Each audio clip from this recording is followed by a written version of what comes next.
just a quick intro from my side here. My name is Tom. I'm with the Association for Electric Mobility and Development. I'm the research director, filling in for Warren today.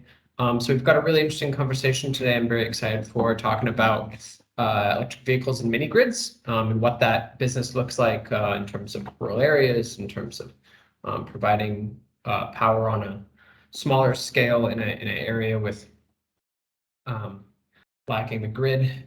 We've got a great set of folks here today from PowerHive, from GAP, from RMI, and from Trike.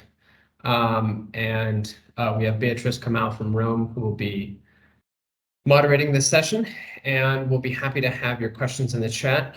We're very excited also to thank our partners in this, wide range of partners working with EV Chaja, Untapped, the Waterfront, UNEP, UTU, Standard Group, ABSA, CAN-CCI, and WRI.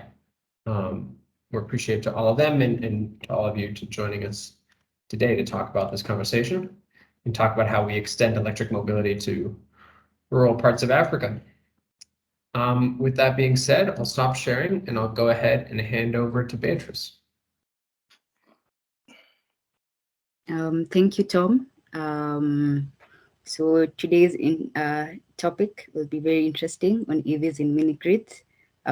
Is it a viable business? So different strategies, energy strategies have been employed in making sure that SDG 7 on access of affordable and reliable energy gets to even those in remote areas. So people in rural areas have been held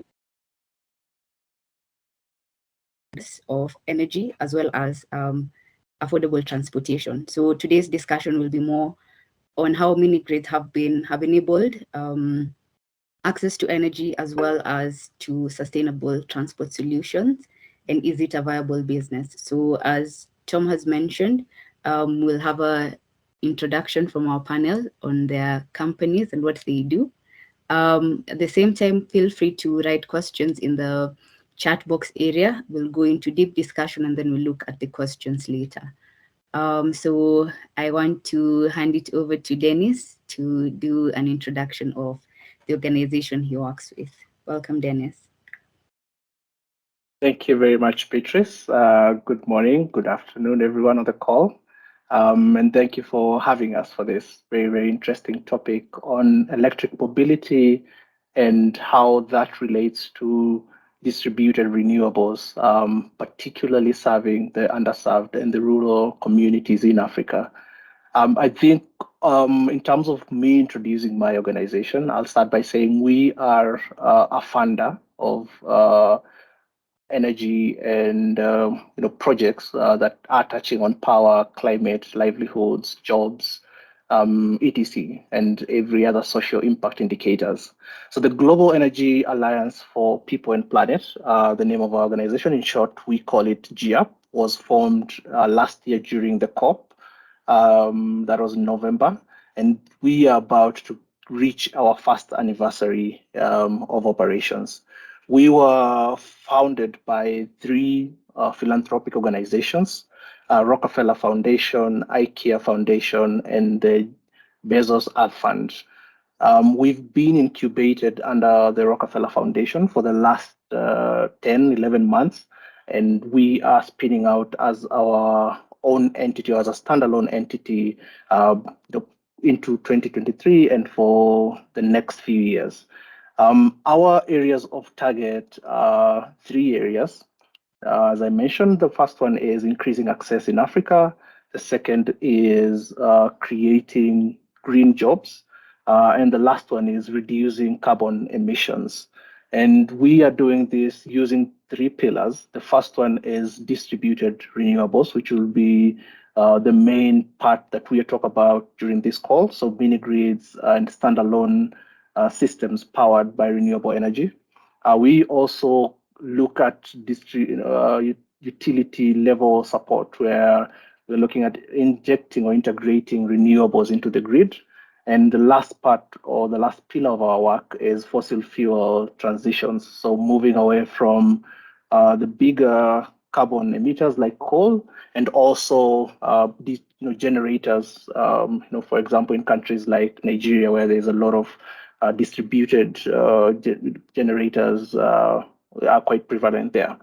And all this is aimed at improving socioeconomic indicators for us, since we are a charity, or rather, we are a philanthropic organization. Our money is quite flexible, is quite nimble, and it is meant to go into areas of risk where other money it does not feel comfortable going into. The name Alliance rather the word Alliance in our name is one of the most important for us, because we try to bring together a huge cocktail of partners to achieve the goals that we have, or the targets that we have. We have investment partners such as the huge DFIs like World Bank, EIB, etc. We have implementation partners where RMI is one of them, amongst other partners. And we also have the country partners. In most cases, these are governments. So all the countries where we are working, the government has been our main partner, and we have really been supporting the development agenda and the policies that the government has. When it comes to the topic of e-mobility, for us, we look at it from two lenses. So the first one is creation of jobs and improvement of livelihoods. So e-mobility has potential to increase the amount of income that communities and operators have, and we feel that is really transformative in rural communities, and I think also in urban communities, as I'm sure the earlier presentations had it. We also look at it from a carbon abatement sort of lens.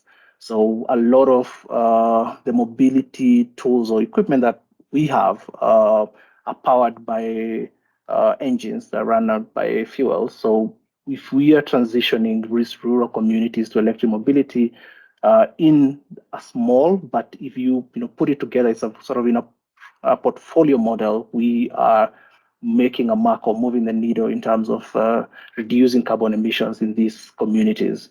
So through those two, we see electric mobility being one of the areas that we are very keen on to achieve our targets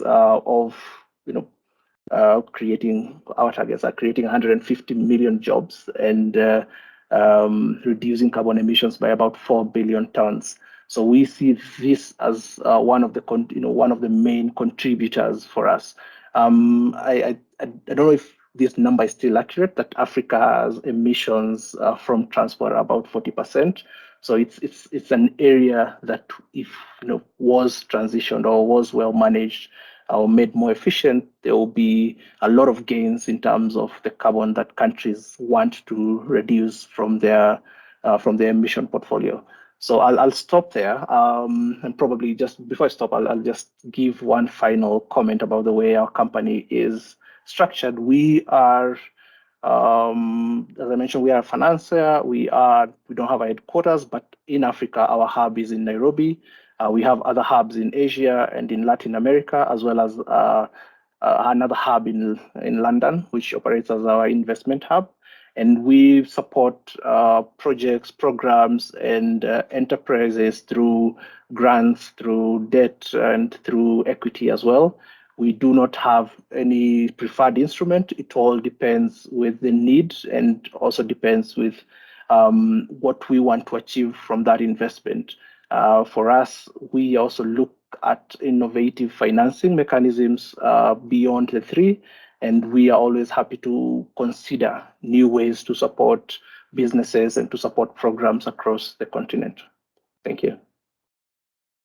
Thank you, Dennis. I'll give this chance to Andrew to also tell us a bit about the organization he works with. Welcome, Andrew. Thank you, Beatrice. And this would be the time to share our slides, correct? Correct. You can share your slide. Thanks. You able to see a PowerPoint here? Yes, I can see it. All right. Thanks. So my name is Andrew, and I work with RMI. We are formerly known as Rocky Mountain Institute, and we are an energy nonprofit working throughout the world, founded in the US, but working globally. And we consider ourselves a bit of a think and do tank. So some of our work is writing reports, one of which I'll talk about here. Some of our work is implementation focused, which means piloting out solutions that we think have potential with partners on the ground, much in the spirit that Dennis mentioned that GIAP pursues. And in fact, GIAP's one of our core partners in the team that I work with, which is based in Nigeria. I'll just get right to the experience that I've had on the EV mini-grid topic. And a lot of that has been rooted in the work done for this report, which we wrote, but which was funded by Shell Foundation and designed and implemented by Factory. I'll share a link in the chat after my intro with that'll take you to the report if you want to dig in more. We piloted electric vehicles in India and in Nigeria, in both cases at mini-grids in rural areas. The images here are from the Nigeria pilot, which was at a mini-grid in Bamu Bamu, which is providing reliable electricity to community members there in rural Ogun State, Nigeria. And that mini-grid is operated by Rubitech Solar, indigenous developer of mini-grids in the country. I'll just say a few words about how that pilot went, and I'll be happy to dig into more of this in the Q&A. But just to orient you, here's a map of the pilot. The community center where the mini-grid was is here, which is where vehicles were charged. And all of these colored lines show GPS tracks of different trips that the electric vehicles took. The business model here was a daily rental model, so taxi drivers or others could, who were trained on the electric vehicles could come and check them out from a hub. I'll say a little bit more about that. But the routes here you can see include routes to other rural communities transporting goods. They also included a major thoroughfare to the main paved highway, which is here. And so we see kind of an intra-rural transport pattern that was emerging. And I'll say more about the extent to which the vehicles are used in a second. Like I mentioned, the vehicles were charged in a mini-grid. Here's a charging hub where the vehicles could be checked out every morning. It was a battery swap model was employed. What would happen is that the drivers would show up in the morning, they would get a fresh battery on their bike, and then they would take off for the day. Since that swapping of the battery from the bike to the charger happened in the morning, we actually saw a daytime load, which as we can see here, this is the EV charger load happening in the morning. That's pretty complementary to the morning doldrums of the other mini-grid load, which we see here tapers off through the night, is lowest in the morning, and then grows back throughout the day, peaking in the evening. So a quick word about some economic modeling that we did. Really, I just want to point your attention to two things on this graph. One is this thin mustard band of electricity load here. So the dark blue is what the mini-grid load was otherwise, so non-EV loads. The mustard color is what we actually saw the pilot vehicles consume, so relatively small amount of electricity consumption. And then the teal is an amount in a higher load scenario that we also modeled. The takeaway here is that the mini-grid could theoretically, because of the extra revenues from selling power to EVs, they could theoretically keep their earnings the same by decreasing their electricity price by 1%, which is a pretty small effect in the case of the pilot. But if we added on a bunch more EV loads, it gets more significant. And in the high load scenario, as much of a 6% reduction in tariff is possible. Finally, I'll mention a pilot that we're actually doing in collaboration with a GIAP-funded program in Nigeria. I'll be happy to talk more about the Energizing Agriculture program later if folks are interested.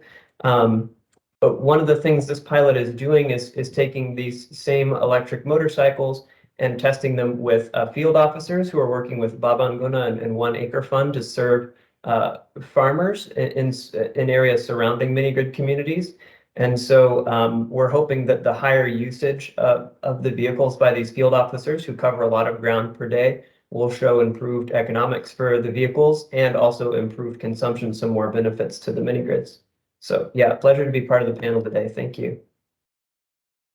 Thank you, Andrew. I think we'll delve like really deep into that conversation during our discussion. But at this point, want to welcome Chris. Welcome, Chris, to tell us about your organization, Power Hive. Thank you. Hi, everybody. Thanks for having me on this program. I guess I could, Felix is going to share his screen. Can you share the full screen?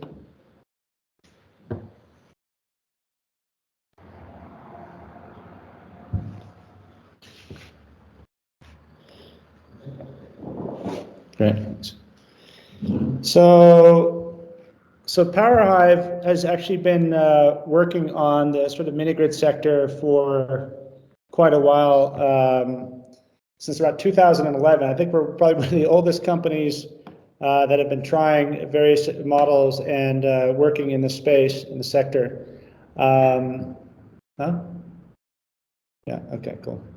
So I'll just take you through a few slides about our experience and how we sort of transitioned into the electric mobility space while maintaining our current focus in terms of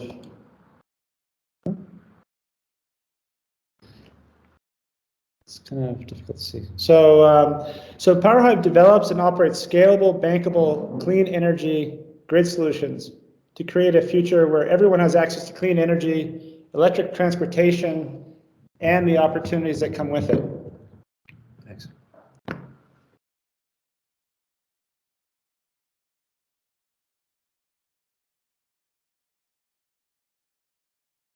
Actually, so Power Hive, this is really delayed. Okay, there you go.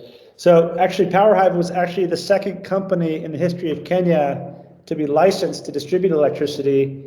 And we currently have a license where we operate around 25 mini grids out of 100 that we could develop, but we are currently operating 25, serving 5,000 household connections.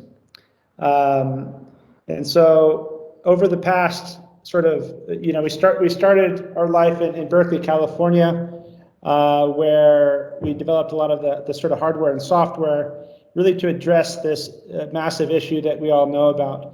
But a few key points here that I wanted to sort of highlight here that some people on this call may understand, but there's a couple issues facing sort of widespread adoption of electric mobility in emerging markets, and even more developed markets. This also holds true, which is a need for energy storage plus generation within a grid ecosystem to sort of enable DC fast charging, for example, and AC charging, as well as other sorts of grid stabilization needs.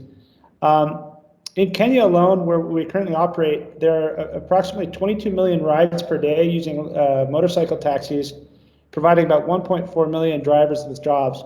And I'm sure many of you may not know this, but electric motorcycles and tuk-tuks are 10 times more polluting than regular vehicles. So we think, given our 10-year plus history in Kenya building infrastructure and our transition into mobility, that we are a really great partner for Kenya and for this market. Power Hive started its sort of journey in Berkeley, California in 2011. And today, as I mentioned before, we're serving about 25,000 people across 5,000 connections. We've tested over 20 different makes and models of 2- and 3-wheelers, as well as various AC and DC 4-wheel chargers at our mini grids in Kisii, where all this whole journey started about 2.5 years ago.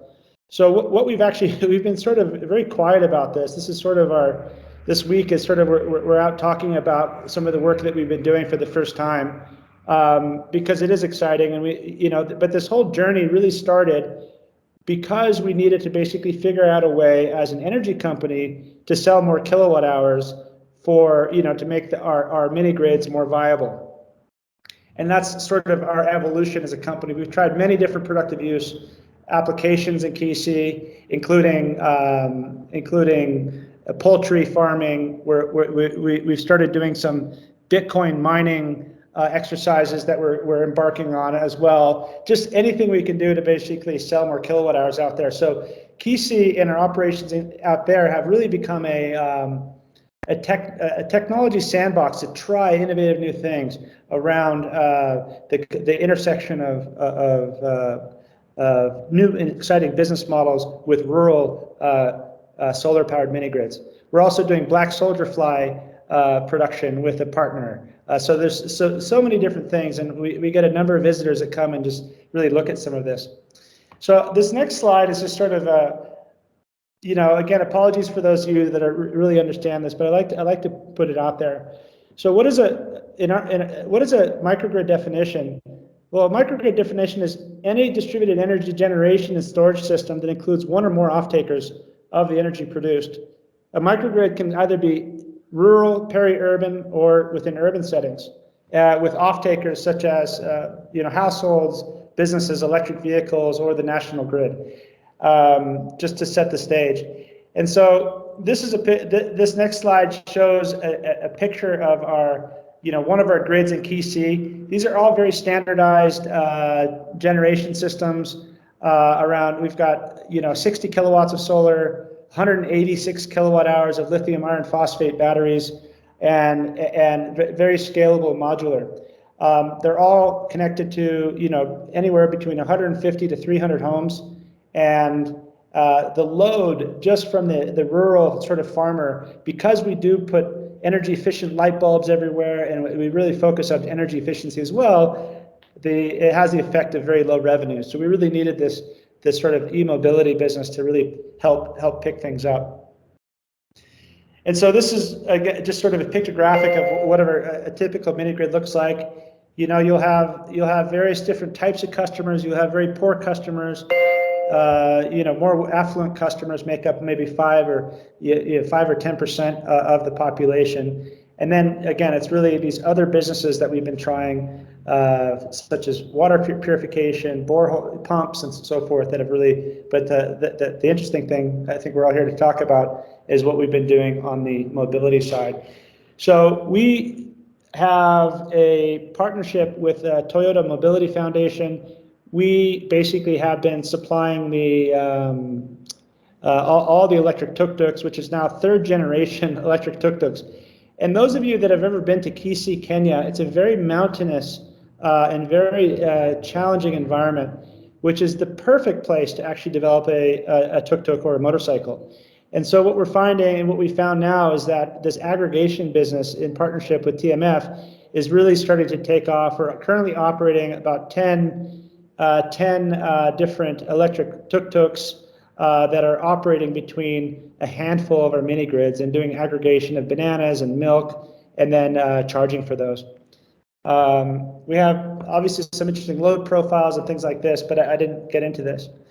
Now the other side of the business, and this is really where the business is evolving, is we said to our shareholders, we said, we realize that we have a pretty interesting set of skill sets in terms of our ability to generate power, to construct solar mini grids in the rural setting in Kenya and Kisii.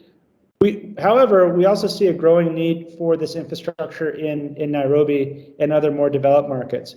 So what we essentially have done is we've taken our existing technology in Kisii and brought it to Nairobi, and we've partnered with petrol stations to actually to not only power our electric mobility 2- and 3-wheel and battery swapping business, which we have operating with Shell, but we're also powering and selling power to the restaurants, the KFCs, the Domino's Pizzas of the world that are basically surrounding the mini grid. And so it's a sort of ecosystem approach. We're taking all the know-how, all the technology we've spent millions of dollars investing in the rural setting, and we're selling energy now in a different flavor of mini grid, within the mini-grid setting, and partnered with some of the petrol stations. So these petrol stations have an interesting load profile in that they are often running gensets for backup. So with our energy storage system, we're able to basically cut their diesel needs completely, or almost completely in some cases, or all cases. And then we've also gone ahead and installed state-of-the-art battery swapping technology and EV charging. On our back end, we have a full, we've developed a whole platform for, energy management and dynamic load management as well. Very, very important when you start introducing DC fast charging into the mix, which is very interesting. And so this is sort of what our typical system looks like. So it's energy storage. And what's interesting about this, even within the European setting and other settings, is the cost. If you think for a minute about what it takes to deliver, say, 150 kilowatts of power at any grid, whether it be in rural UK or Kenya, anywhere, there's a pretty big cost associated with delivering that level of power to enable 3 or 4 DC rapid fast chargers, right? And so what our expertise is actually showing that our combination of the energy storage and scalable power systems, that when combined with DC fast charging as well as battery swapping, we can actually really kickstart the conversation in terms of deploying these sort of systems quite rapidly. So just a quick sort of summary of what this is. Again, this is stuff we've been testing over 2 years. We haven't been talking about. I think we're one of the first. I'm pretty sure we're the first company to have a fully operational battery swapping platform using lithium batteries, and we with our motorcycle. As a company, we're motorcycle agnostic. So we actually have a partnership with Rome. We have a partnership. We've developed our own motorcycle in Kisi as well. But we really look at ourselves as battery motorcycle agnostic, and where we focused on is really standardizing around the battery technology to really accelerate. So we're really excited about our partnership with various companies here, where we're rolling out a number of these battery swapping and EV charge platforms all over Nairobi. The motorcycle is interesting because it's been really tested in the hillsides of Kisi, and they're really performing well. So this is a picture of what's actually being installed at the Shell station here in Karen, some other places. The technology is already there. The canopy is in the process of getting approved to be installed. So you'll see that here really shortly. And we're doing AC DC fast charging there, as well as battery swapping. And there's a video that I think I'm running out of time. I may be running out of time. Yes. To show you, but I think we can. I think you can share a link on the chat. Yeah, no problem. And people can watch it. No problem. So these are some of our initial bikes that we've. The first generation, we have 2 different bikes. Again, they work phenomenally well, and that's the short presentation. Thank you. Thank you so much, Chris. I'm happy to see that a lot is happening in enabling EVs to get to the remote areas, and not just EVs getting to the remote areas, but also mini grids coming to our towns. So is Alex from eCycles, Try Kenya around, Tom? Yes, he should be able to join us. I'm not sure if video is possible, but Alex, I think you should be able to unmute yourself and introduce what Trike is up to.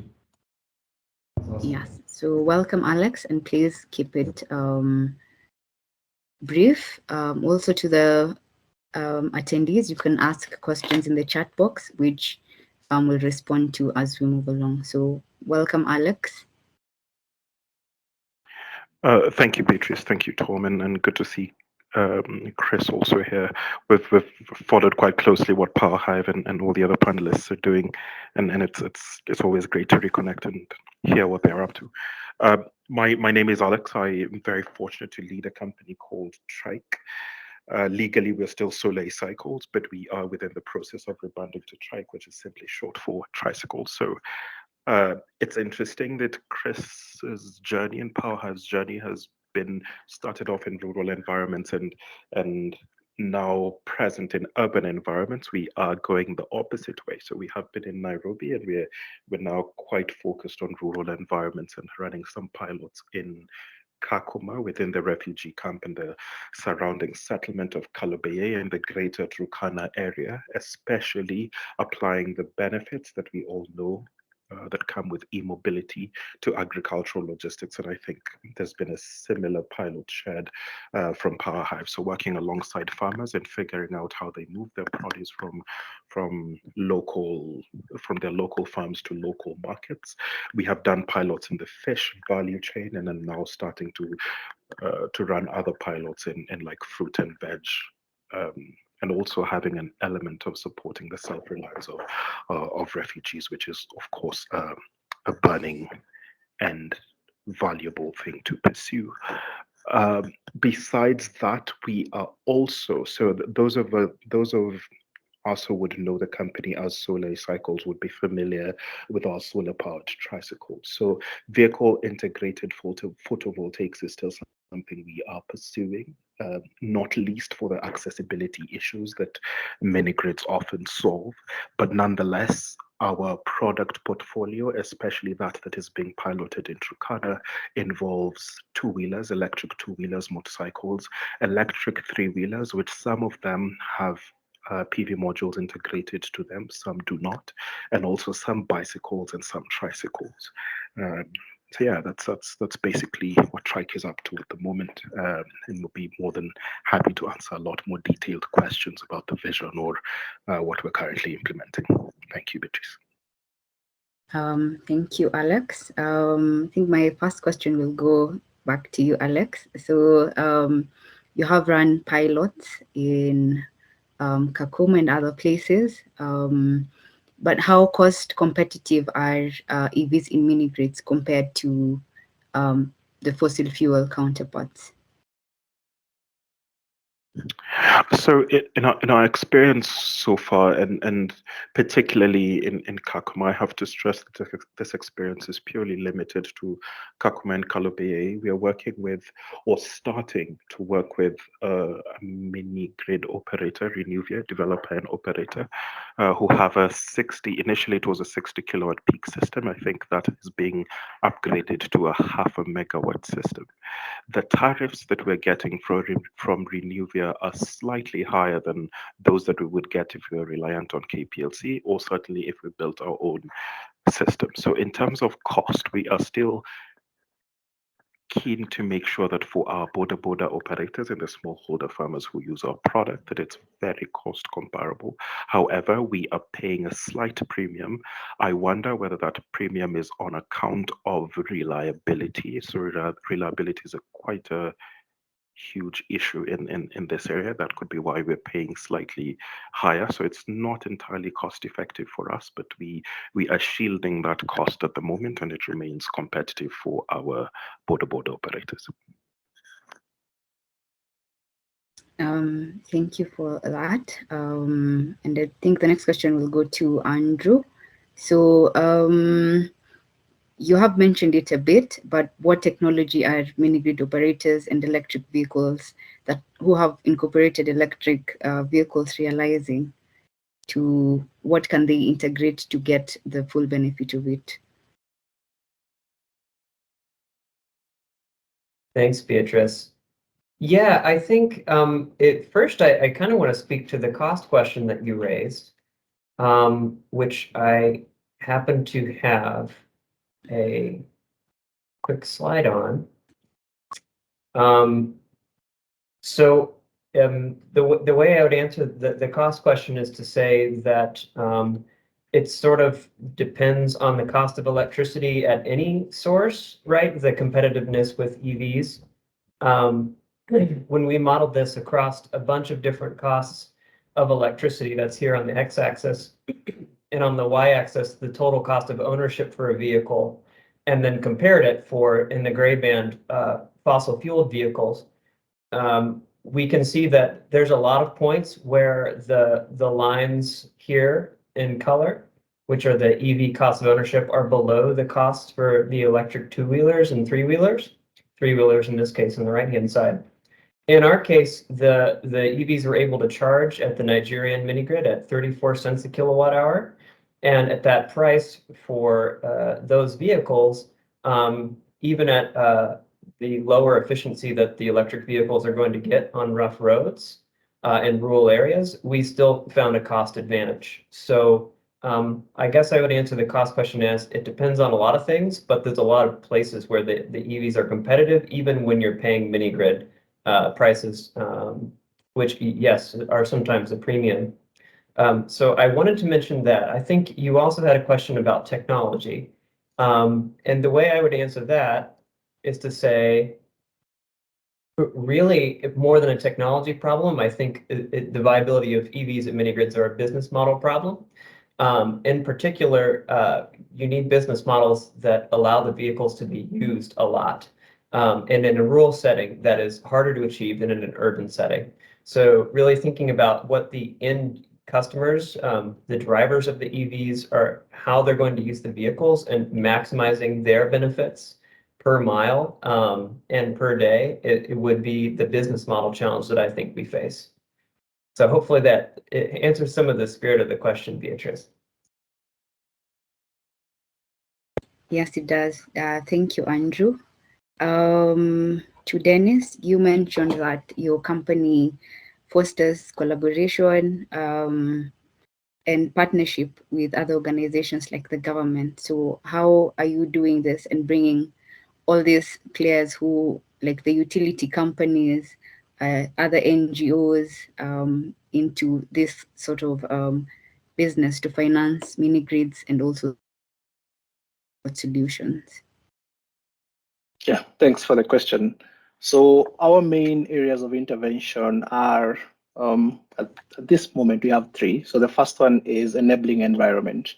And through this, we support mostly the government to create a regulatory environment that is supportive of these businesses, in terms of the taxes, in terms of the laws that are being followed to allow e-vehicles to get into the space. Through that, I think you create a good environment for the private sector to come in. In terms of the other funders that are quite critical to catalyze these businesses and move them to the next level of scale, we come with our risk capital to de-risk the perceived the huge perceived risks that are there, or that I don't know if they are there or they don't exist, but most of the funders will look at this as being a very risky business. But our money is able to come in and fund the initial sort of needs that businesses will have. I think when it comes to if you have narrowed down to a country like Kenya, we looked at three areas where we felt like our money could come in, or rather our capital could come in and support. So the first sector was on the policy side, trying to work with like-minded partners like the EU, like GIZ, who are already in contact with the government and looking at standards, quality, and every other aspect that the government is quite keen on. And we are keen to support those efforts to move the situation from where it is to a situation where it's a bit more conducive for pilots to happen and for local assembly to happen and for more people to be involved in the value chain when it comes to e-mobility and any other regulations that need to be moved. The next area that we looked at was affordability.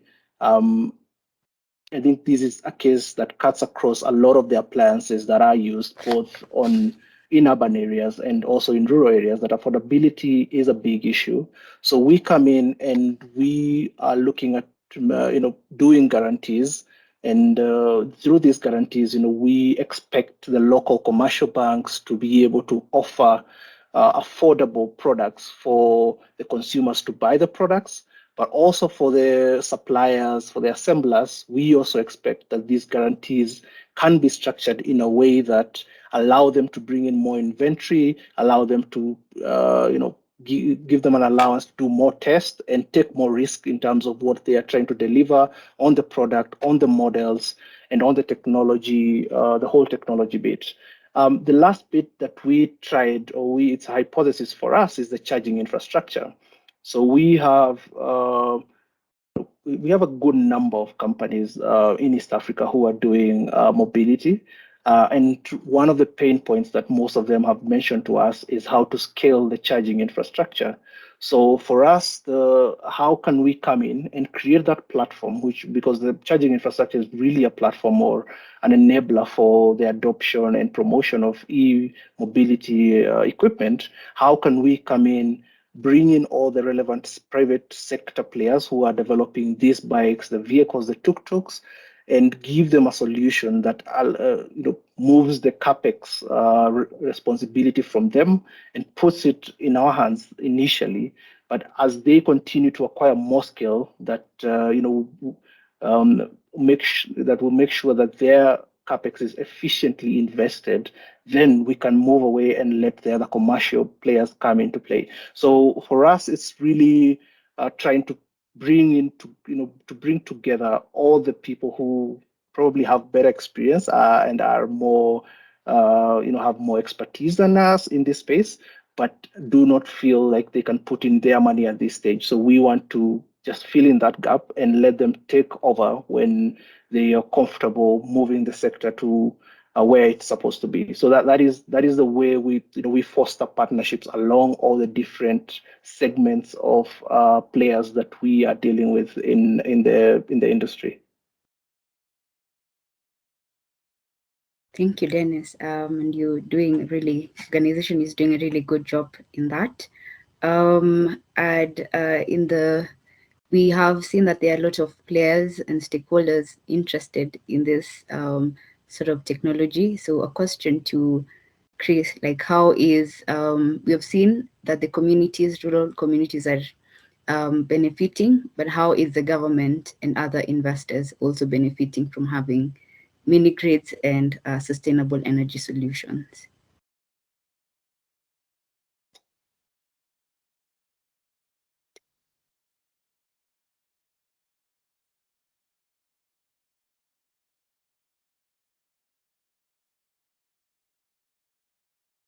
Chris? Sorry, I was on mute. So I think so the question was how are our investors and or governments benefiting from rural mini grids and sustainable transport solutions? Yeah. So I think on the investment, so the government side, to start with, we have a MOU with the government. We have a license. We work very closely with the government, and so the government in KC has benefited quite a bit because we're sort of investing private dollars, capital. Also funded what we have received some grants from the UK government and the US governments to support this as well. And so the people have really enjoyed very, very reliable power at a very affordable prices. I'd say in the investor returns yet are still a ways out in the rural setting, which is part of why we pivoted to the more urban settings, was to sort of leverage that expertise, knowing that, I mean, let me back up a second. The original thesis was if we can have enough productive use and other sorts of businesses around the mini grid in the rural setting, then the investment would make sense. We still think that's the case. We just think it takes a bit more time, or quite a bit more time, and so that's why we've also sort of diversified our offering to include the mini grid business in the more urban settings. So I'd say the investors will definitely see a benefit We're already seeing very promising results from our project so far. We have Minigrids. We're partnered with Lexo Energy. We've already deployed our first fully solar-powered petrol station with them. So if you're anywhere near Gong Road, near Prestige Plaza, there's a Lexo there. You can enjoy. You can actually have a look. And yeah, so that, I think hopefully that answers your question. Essentially, the profits for the investors are yet to come. They're still super supportive about what we're doing in terms of the sort of extension of our business line, I'd say. And this whole ecosystem and experience that we've gained over the last 10 plus years is really now finally proving to be quite effective and valuable within the EV context. Yes, thank you, Chris. Having mini-grids and EVs is beneficial long-term, maybe, but we will see the benefits eventually. To Dennis and Andrew, your organizations have not just done projects or worked in Africa, but also other parts of the world, other continents as well. So in terms of mini-grids and just sustainable transport solutions, like what do you think we can pick from other places where they have implemented this successfully? We can start with you, Andrew. I think I'd want to pick up on things, some things that Chris has mentioned actually, in terms of how important that charging piece is, the availability and affordability of the charging, convenience of the charging. In our US-based mobility work, we spent a lot of time thinking about that. For example, with the city of Los Angeles, planning where charging is going to go, even in a pretty robust pre-existing grid, can be really challenging. In some ways, we have an opportunity in other countries where the grid is still growing into being reliable to make different decisions when we consider the EV loads that are in our future. And so, yeah, I think that's a challenge and an opportunity on the charging side. And there's a technology piece, like Chris mentioned, delivering the necessary amount of power that's there. There's also a business model piece that he's touched on. Someone sort of being able to position themselves to serve a charging demand that doesn't exist right now in this very moment. It's a tough nut to crack. I'd be interested to hear what Dennis has to say, because he also mentioned the charging infrastructure problem here.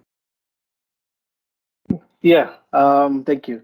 So I would say some of the main lessons that we are trying to draw from the developed markets when it comes to EVs are not so many, because there's a huge difference between the demand for EVs in Africa and the demand for EVs in other continents, and we really need to appreciate that the factors or the considerations are a bit different. But I think some that are cross-cutting, as number one, is standards. The perception that EVs don't work might be one of the outcomes of a rollout that is not well thought out. Similar to, I think, what solar did a few years ago. So I think having standards and being very intentional about what you're rolling out, and that this meets all the quality aspects that the normal vehicles are actually meeting. So what you're trying to replace is meeting is quite an important thing for us. Interoperability is the second thing, and this is something that touches on the charging stations. So as I started by mentioning, a lot of companies have come to us and told us that one of their main concerns is, how do we scale our charging stations? But then each company has its own way of charging, has its own IP, own algorithm about how they want to charge, which is part of their really unique offering.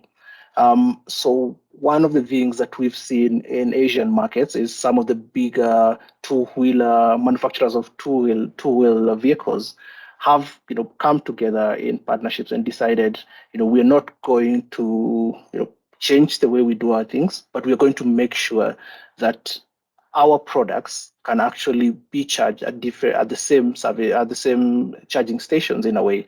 So if it means having an extension of the charger that you can always swipe from one to the other, and that is where all your IP is, then that's a solution. So I think for us, we are very keen to understand if that is something that is also applicable in Africa, because I feel with that, there could be a lot of well invested money where companies can share, can utilize charging spots together, and this is also one of the it's also a big demand driver, either for mini grids or for utilities when you have single stations.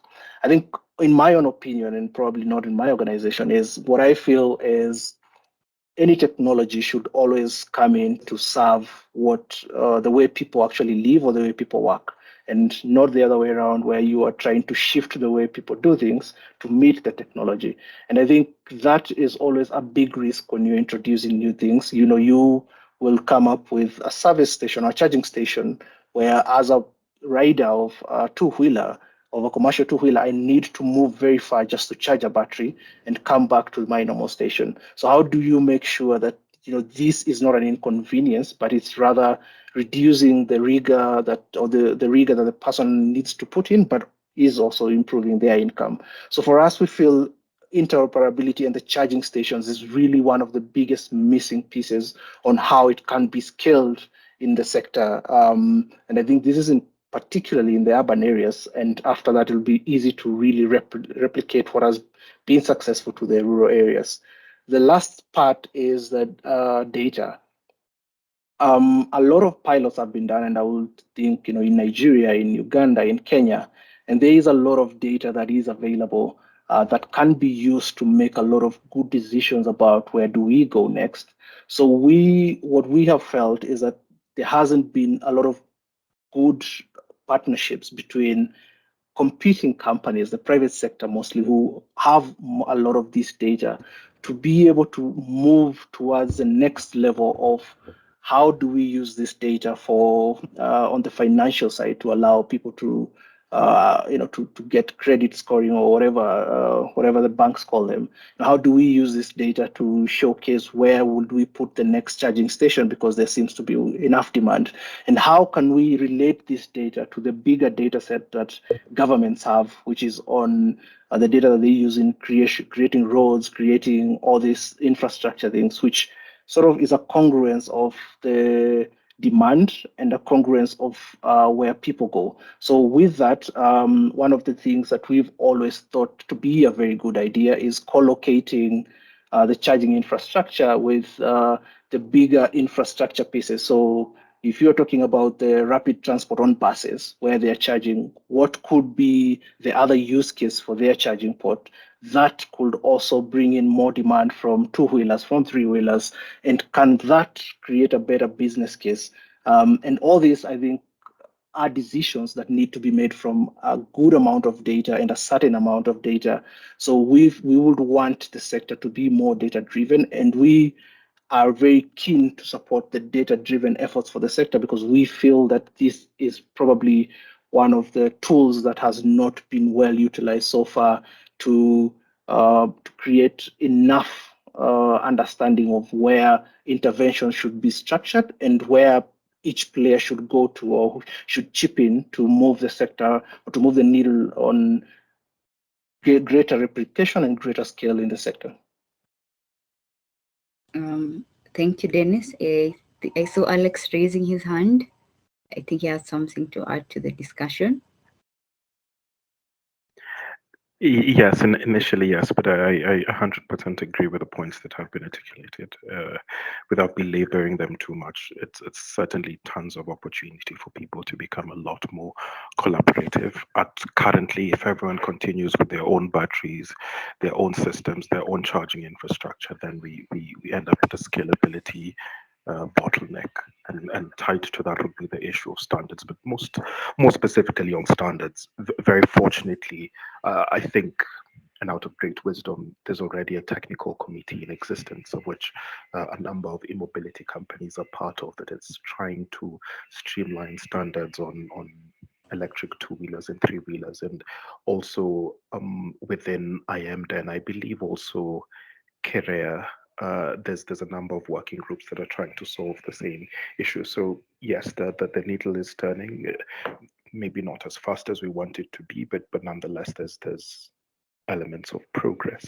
I also think one great challenge, and it goes back to the charging infrastructure thing within the context of, do you swap or do you charge? And this is an ongoing debate similar to which is better between Nigerian and Ghanaian jollof. And I think at some point we will have a great, or rather we will have a sensible answer. In our pilot, we're trying to test out the two, particularly because when you look at people who use electric two-wheelers, and goes to the demand question, or the demand point that I think Dennis was trying to raise, in stages that are really organized, there's quite some waiting time. So it's stages that are organized in terms of first one out comes and joins the back of the queue. And one of our pilots, or our pilot in Turkana, is trying to examine how long these riders take to wait for their next client, and if that is enough time to warrant to have on-vehicle charging. So one way to scale up, it's looking through a very narrow lens, but nonetheless, one way to scale up would be maybe to have on-vehicle charging and develop fast charging capability for electric two-wheelers. In that case, then all is needed is a 3-pin socket and a charger, and we're good to go. And you don't have to force all these people to have similar systems in terms of voltage, similar battery dimensions, and so on and so forth. Then the other challenge, and herein is my invite to government, local, regional, and so on, and people who make policy, is I think within the continent, we are trying to solve a problem which normally is solved by a single entity in terms of government, and transport, healthcare, education are some of those. There's great attributes for privatization, but there's also great leadership that is demanded from government bodies in the way of standards and policy and so on, and such like things will most certainly help scaling charging infrastructure and even the adoption of electric vehicles. Thank you for that, Alex. I think throughout the 3-day webinars, it has been a recurrent theme. Charging infrastructure, it seems it's both rural, it cuts across both rural and mini-grids and sustainable transport solutions, and also the same in urban areas. Need for standardization, interoperability, partnerships has been really pointed out, as well as having collecting and having a lot of data to make informed decisions. I think this discussion will take, it seems we have even more to talk about, and I'd want us to have another discussion even after this. But in the interest of time, I will give it over to Tom, but we could have a very brief parting shot from our panelists on the future of their company and what they're planning on doing, or what they want to see being done more, most especially around EVs and mini grids. We can start with you, Chris. Very briefly. Yeah, so very briefly, on the point of the future, I see what I'm particularly excited about, what we're doing here in Kenya and the general market is and I think Dennis pointed this out as well, is there's a lot of opportunity to basically put EV charging points in various places here, and the ability to scale and plan things here. There is actually less red tape than the U.S. and Europe to actually get things permitted. There's a really willingness on the part of the local governments and the governments to see progress based on our experience here. So when it comes to standardizations, we are very much for that. We are seeing a 72 volt standard emerging for electric two-wheelers, it seems. And the standards that we're following on EV charging is very much flexible. in the way that we do things. So even our swapping stations that have some flexibility in terms of voltage and chemistry types and things like that, we've sort of come up with. So we really do look at this as in a very collaborative way, even with what I call collaboration. So even our competitors, we really look to collaborate. And I think this forum is a great opportunity for sort of these open discussions to make sure that there is an adoption that takes place, and it's moving forward. So I'm very bullish on the market, the EV market in Africa. I think the fact that $150 a month savings here means a lot more for the average customer. To give you a little peek into the savings of our customers here on the motorcycle side, we're seeing savings between $60 and $80 a month per rider. That's the equivalent of about 8 to 10 days working in their pocket, which makes the financeability of this whole thing, or the bankability, much more interesting. So I'm very excited for many reasons. We happen to have been working at this for 2.5+ years, 10 years in Africa, really sort of getting our PhD in how things work and how to build things. So what makes me happiest, though, is the customer. At the end of the day, this guy said to me the other day, he said, "Chris, I'm never going back to that Posho mill," which is referring to his old motorcycle. "I enjoy the smooth life now." So he's less tired at the end of the day. And when I see the smile on this guy's face, it gets me up in the morning. So that's what's keeping me going. Yeah, thank you, Chris. Andrew? I'll go quickly because I think we're just about out of time here. Yeah. I'd say +1 to Dennis's point on looking for multiple uses of charging infrastructure, which is kinds of the things that starting with a mini-grid allows you to do, because you already intend to serve customers in the surrounding area.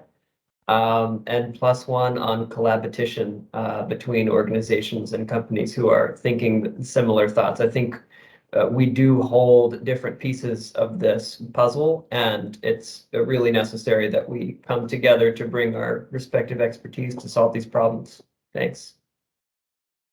Thank you, Andrew. Dennis, and then Alex. Thanks. So I'll try to summarize the topic of the meeting today.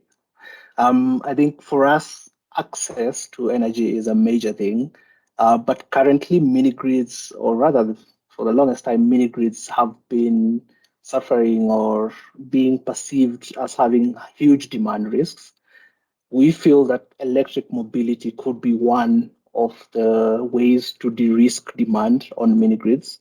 And so we are very, very interested in supporting models and supporting organizations that are going into electric mobility so that we can get the core benefits of more private investment into access projects. And through that, we reduce the amount of people who do not have reliable and affordable electricity. And we also increase the ability to earn, or the savings that Chris is talking about, which can be used to improve livelihoods. So we see that whole relationship between mobility, access, livelihoods as being a key economic and a social development driver in Africa. So we are very, very keen and very interested in it. Thank you, Dennis. And Alex? So first, I'll be telling quite a big lie if I said I did not agree with the points that already have been made. But if I may mention two other things, the first of those would be absolutely there's great opportunity for e-mobility to put more money in people's pockets. That has already been proven through the massive OPEX savings, and I think that there is starting to be a debate about how to do that on the revenue side and how to make people more productive. And there's arguments on linking people who have a demand for mobility to those who need mobility and so on and so forth. But nonetheless, I would implore that the biggest thing we need to do for the people we're serving is to look at their profitability, which of course reduce their OPEX, but also if we can increase their revenues, that would be great. The other is we are also on the cusp of massive adoption of the technology, and with that, I'm really excited about the skills that will come out of that, and not just in technical hands-on product-centered skills, but also in other things, and these were alluded to in terms of urban planning, the financing for projects, maintenance of these systems and vehicles, and that's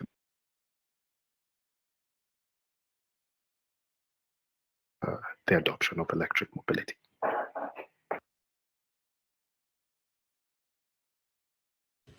Thank you, Alex. And I think now, with no doubt, I can see we have answered the topic of the day about viability of EVs and mini-grids. So with no doubt, it's very viable economically and in all the sense that our panelists have shared. Thank you so much, panelists. And now I'll hand it over to Tom. Tom? Great, thank you, Beatrice. Yeah, I'd just like to thank all of the panelists, Dennis from JAP, Chris from Power Hive, Andrew from RMI, and Alex from Solar Cycles or Trike. And Beatrice, thank you so much for moderating. I think this was a really interesting conversation. I think that a lot of the nuance around what works in rural areas is really key, and I'm glad that we could get at some of that. And I know that there's some people in the chat who are looking to make some connections across the continent. So, take a look there and reach out and make those connections if you can. And for those of you in Nairobi, we'll be very excited to have you at the expo at the waterfront in Karen on Saturday. I think we'll have a lot of really interesting companies there and some good conversations. But again, thank you all so much. Thanks, everyone.